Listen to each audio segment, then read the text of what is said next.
Okay, we're going to continue on in our Father's Word today.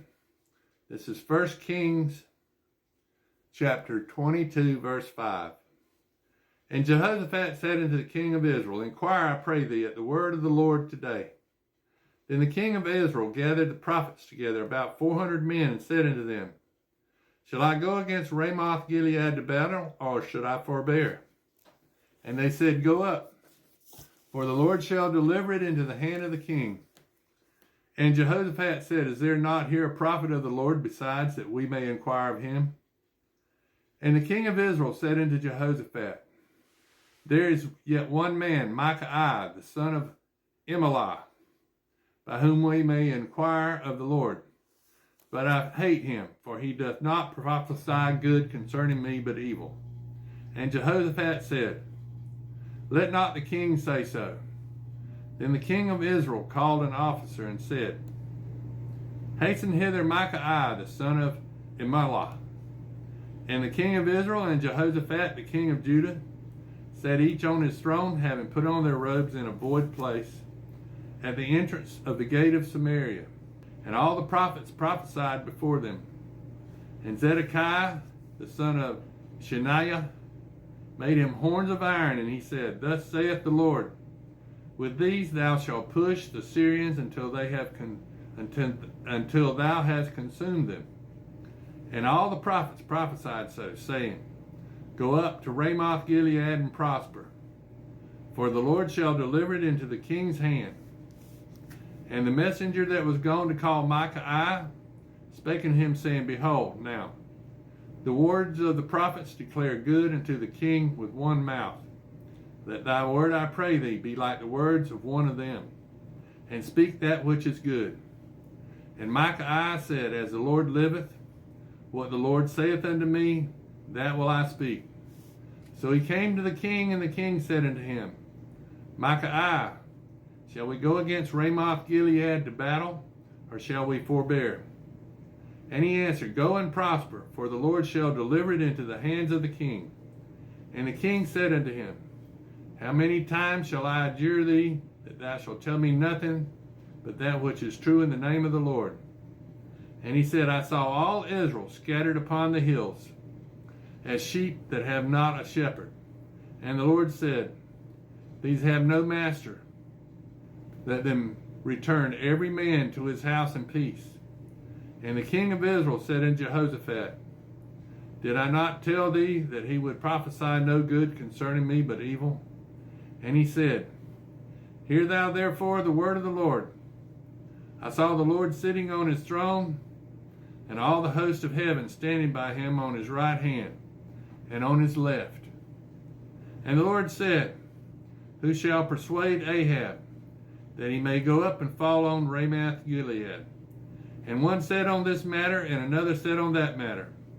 And there came forth a spirit, and stood before the Lord, and said, I will persuade him. And the Lord said unto him, Wherewith? And he said, I will go forth, and I will be a lying spirit in the mouth of all his prophets. And he said, Thou shalt persuade him, and prevail also. So go forth and do so. Now therefore, behold, the Lord hath put a lying spirit in the mouth of all these prophets, and the Lord hath spoken evil concerning thee. But Zedekiah the son of Chenaanah went near and spoke Micaiah on the cheek, and said, Which way went the Spirit of the Lord from me to speak unto thee? And Micaiah said, Behold, thou shalt see in that day, when thou shalt go into an inner chamber to hide thyself. And the king of Israel said, Take Micaiah and carry him back unto Ammon, the governor of the city, and to Joash the king's son, and say, Thus saith the king, Put this fellow in the prison, and feed him with the bread of affliction and with water of affliction, until I come in peace. And Micaiah said, If thou return at all in peace, the Lord has not spoken by me. And he said, Hearken, O people, every one of you. So the king of Israel and Jehoshaphat the king of Judah went up to Ramoth Gilead. And the king of Israel said unto Jehoshaphat, I will disguise myself and enter into the battle. But put thou on thy robes. And the king of Israel disguised himself and went into battle.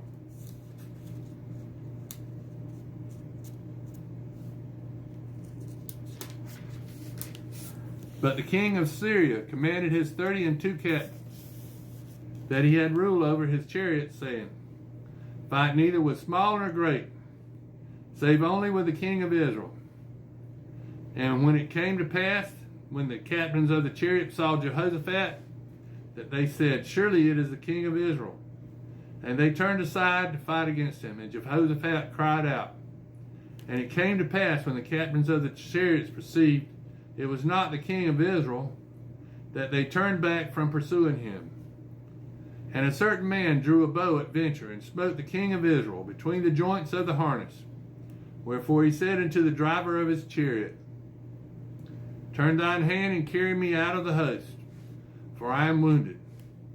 And the battle increased that day, and the king was staved up in his chariot against the Syrians, and died at evening. And the blood ran out of the wound into the midst of the chariot. And there went a proclamation throughout the host about the going down of the sun, saying, Every man to his city, and every man to his own country. So the king died, and was brought to Samaria, and they buried the king of Samaria. And one washed the chariot in the pool of Samaria, and the dogs licked up his blood. And they washed his armor, according to the word of the Lord which he spake. Now the rest of the acts of Ahab, and all that he did, and the ivory house which he made, and all the cities that he built, are they not written in the book of Chronicles of the kings of Israel? So Ahab slept with his fathers, and Ahazah, his son, reigned in his stead. And Jehoshaphat, the son of Asa, began to reign over Judah in the 4th year of Ahab, king of Israel. Jehoshaphat was 35 years old when he began to reign, and he reigned 25 years in Jerusalem. And his mother's name was Azubah, the daughter of Shilhi. And he walked all the ways of Asa, his father. And he turned not aside from doing that which was right in the eyes of the Lord. Nevertheless, the high places were not taken away, for the people offered and burnt incense yet in the high places. And Jehoshaphat made peace with the king of Israel. Now the rest of the acts of Jehoshaphat and his might that he showed, and how he warred, are they not written in the book of Chronicles of the kings of Judah? And the remnant of the Sodomites, which remained in the days of his father Asa, he took out of the land. And there was no king in Edom, a deputy was king. Jehoshaphat made ships of Tarshish to go to Ophir for gold, but they went not, for the ships were broken at Ezion-Geber. Then said Ahazekah, the son of Ahab, unto Jehoshaphat, Let my servants go with thy servants in the ships. But Jehoshaphat would not. And Jehoshaphat slept with his fathers, and was buried with his fathers in the city of David his father. And Jehoram his son reigned in his stead. And Ahaziah the son of Ahab began to reign over Israel in Samaria the 17th year of Jehoshaphat, king of Judah, and reigned 2 years over Israel. And he did evil in the sight of the Lord, and walked in the way of his father, in the way of his mother, and the way of Jeroboam the son of Nebat, who made Israel to sin. For he served Baal and worshipped him, and provoked to anger the Lord God of Israel, according to all that his father had done. Now, that's the first book of Kings. It was all written together, but it was written on 2 scrolls because they were so long. So the second book of Kings is just a continuation of the first book. Now this is the second book of Kings, chapter 1. Then Moab rebelled against Israel after the death of Ahab. And Ahaziah fell down through a lattice of his upper chamber that was in Samaria, and